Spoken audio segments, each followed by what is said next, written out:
Yes, good morning, everybody. It's a tradition that I always want to talk about the ecosystem as such because it gives us tailwind or headwind, and it has to protect us in certain areas. I think the game has been beefed up, so it is not only about an ecosystem, it's about values.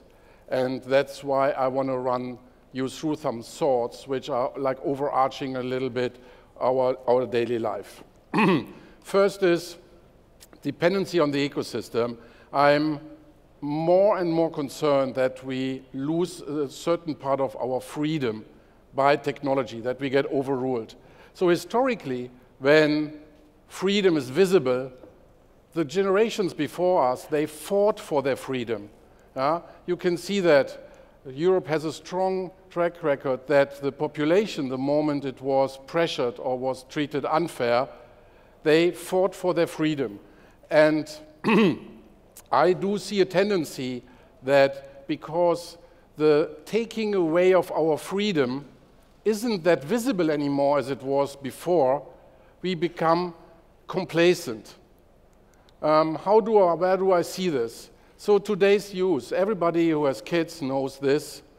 They spend an awful time on useless services like Snapchat, Twitter, or the others, which doesn't give them anything real terms of lessons in life.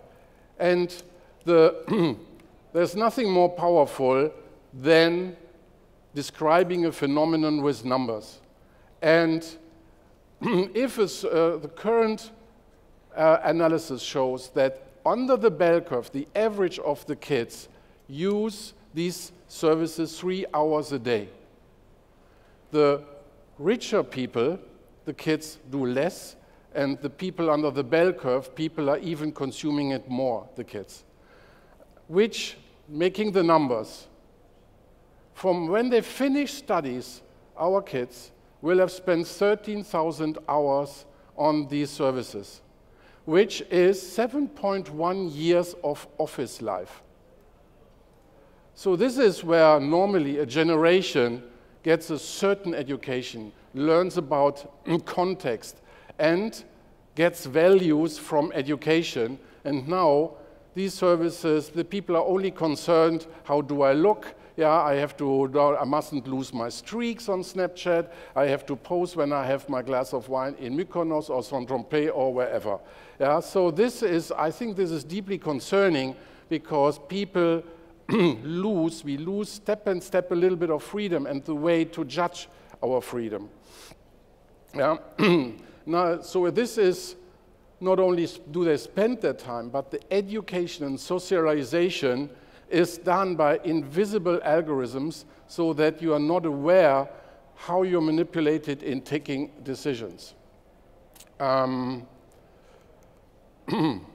Sometimes, what does it mean not noticing something? When you go back to the publishing industry, when you go back to the TV industry, when you go back to banking, there's always the phenomenon of humans thinking in a linear way and technology happening in IS curves, which means that at the beginning, everybody thinks, oh, the disruption will come very fast, and then it doesn't happen that fast, and everybody in the old industries felt reassured that the menace isn't as big as everybody says.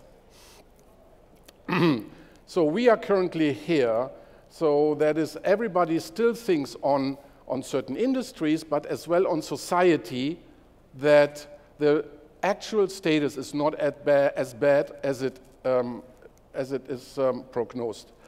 So some data on that. I think we are currently, and I alluded to that earlier before, we are currently producing a negative digital trade balance of 30 billion in Europe vis-à-vis the US alone. So we do have all the relevant payment methods, meaning like Visa, MasterCard, American Express. They are American backbones, meaning structurally we have no control over retail payments in Europe. If these technologies or these monopolies are taken away, we have no control and we have social unrest because we can't even pay any cap back. The third one is something which I will allude a little bit later on, which is the mobility sector. The power of AI will finally be the decisive development that brings the IS curve where all the industries have been killed.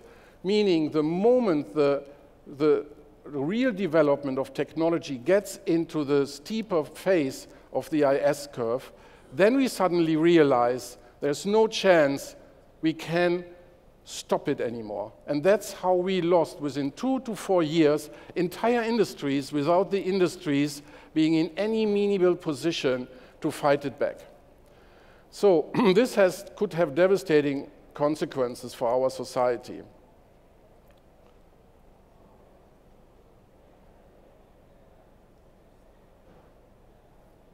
Dear Mark, congratulations for 10 years, NOAA.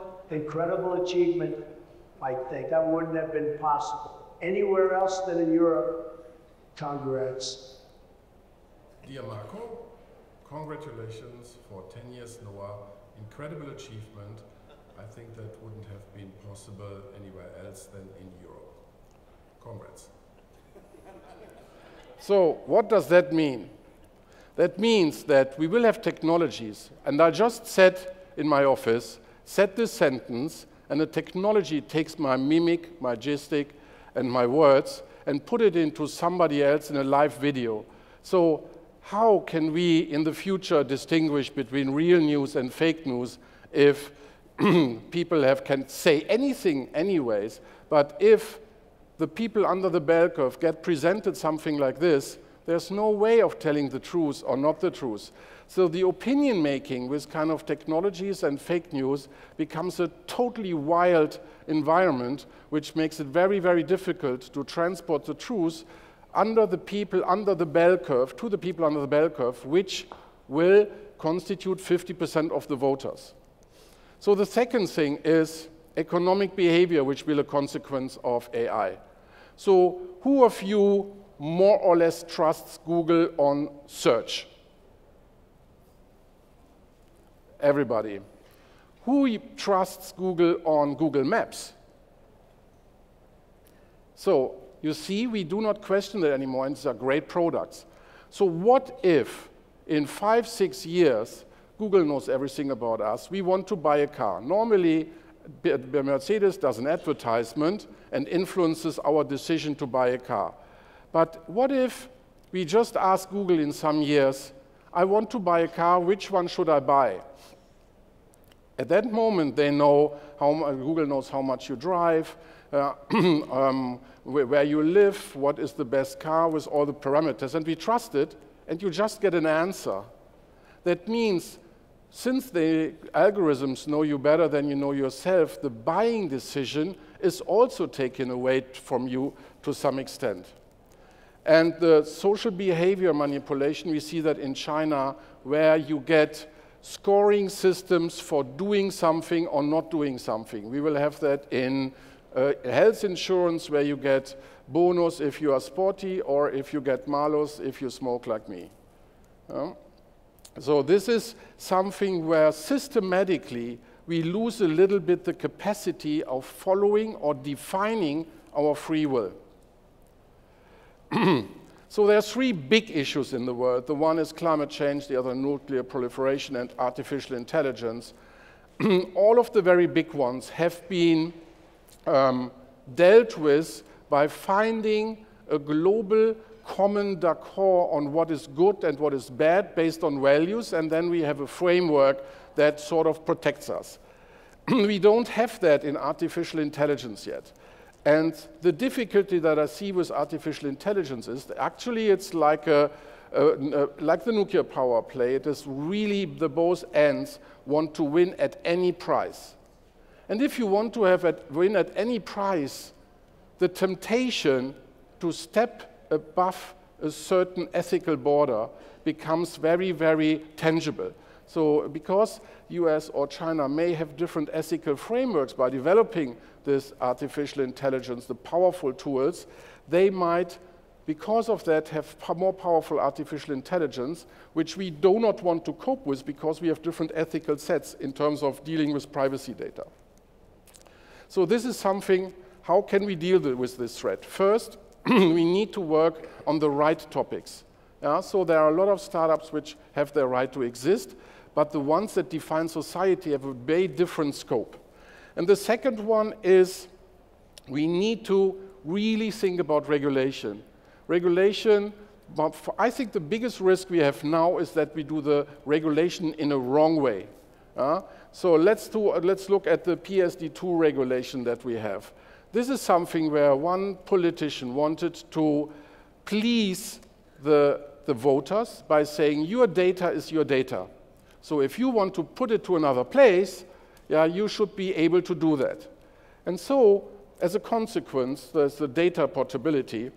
So the banks are now obliged by September next year, if you press a button because you are incentivized to transport your data, then they have to give, without being paid for it, 90 days of transaction history of your account to the person that you want to transfer it to.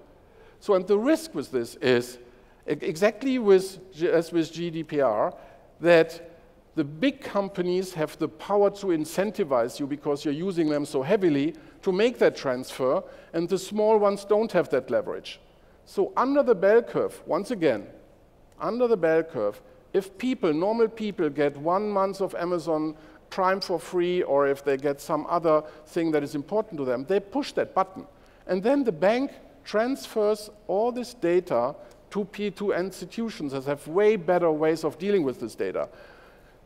We guess that if your lifetime customer of value of a bank customer in Europe is 4,000 euro, with the 42 million customers we have, there are 170 billion at stake just because we didn't regulation right.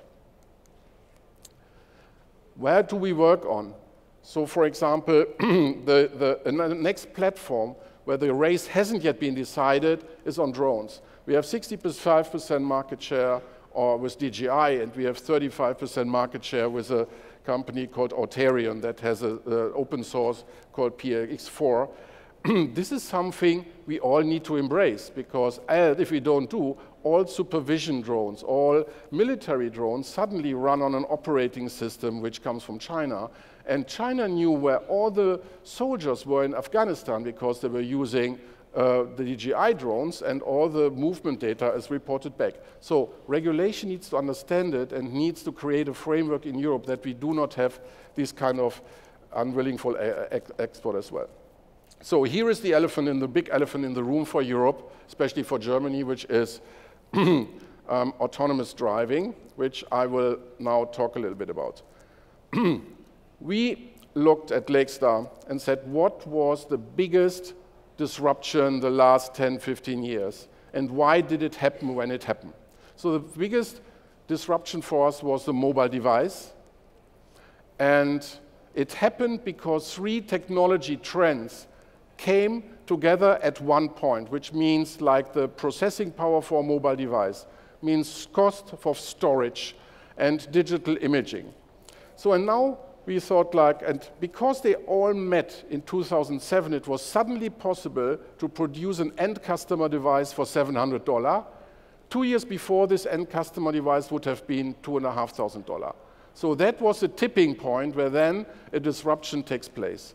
So we looked at several trends for the mobility, and we think this will be the next one. So first, first look at the processing power. The processing power necessary for having a self-driving car in 2000 cost $46 million and was 170 square meter. So, and from then on, now, this is $600 and is a little like a dinner 4-sheet teraflop card. Cost of a LiDAR, the thing that is on top of a car and turns around, in 2013, $70,000, now same device, $90. So comparison between electric vehicle, combustion vehicle. Energy efficiency, 5 times higher with electric. Maintenance cost, 10 times cheaper. Charging cost, 10 times cheaper.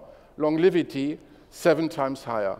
So a disruption always happens if something is 10 times better. So, and we clearly see that all these trends will lead to electric vehicles, which started at 80,000, now at 30,000, will go down like 20,000. Same next trend.